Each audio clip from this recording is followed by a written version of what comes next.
House and Senate have taken their last votes today before recessing for the year, and that's a huge deal for millions of Americans because no deal is in place to extend health care subsidies for millions of Americans. ABC 7 News political reporter Monica Madden continues to follow up on what's shaping up to be really a steep, and I mean steep, rise in health care costs in the new year. Incredibly so. Monday was the deadline for people who use Covered California to choose their health insurance, and many were waiting as long as they could, hoping for a deal in Congress, and today their hopes are dashed. Lawmakers began their winter break. No work is being done on Capitol Hill, and that means come January 1st, a lot of people are going to be paying a lot more to keep the health insurance coverage that they have today.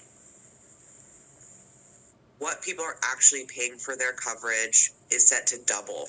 As healthcare costs continue to rise, the head of Covered California is expecting a drop in Medi-Cal enrollment. It's partly why we think we will see our numbers go down, and we do expect some people to feel like they have no choice but to go without health insurance as a result of the federal government failing to act here. Executive Director Jessica Altman says middle-income families will feel the biggest change. Most people on Covered California will still receive tax credits, but less generous ones. And some of our middle-income consumers who have been receiving tax credits will no longer be eligible. That's where we'll see an average of $500 a month more in costs for those middle-income consumers. And that is a huge increase. According to a Kaiser Family Foundation analysis, ACA enrollees on average pay about $74 a month in premiums. But with the tax credits expiring on December 31st, those costs will rise to about $158 a month. Today, my office talked to a woman whose premiums are going to go up a minimum of $1,000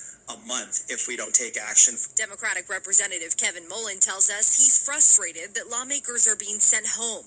We should be acting on it today. We are going to have to force this issue to make sure people don't lose their health care early in 2026. And Republican Representative Kevin Kiley says he's frustrated with both parties. That the leadership of the two parties spend so much of their energy trying to figure out how to blame the other side for problems rather than actually working together to solve those problems. If people don't see action here, I think that they will rightly hold Congress accountable for that. As long as this impasse continues, Altman says the entire healthcare system will feel it. They're looking at more patients coming in uninsured and maybe unable to pay for their coverage. That can impact their sustainability.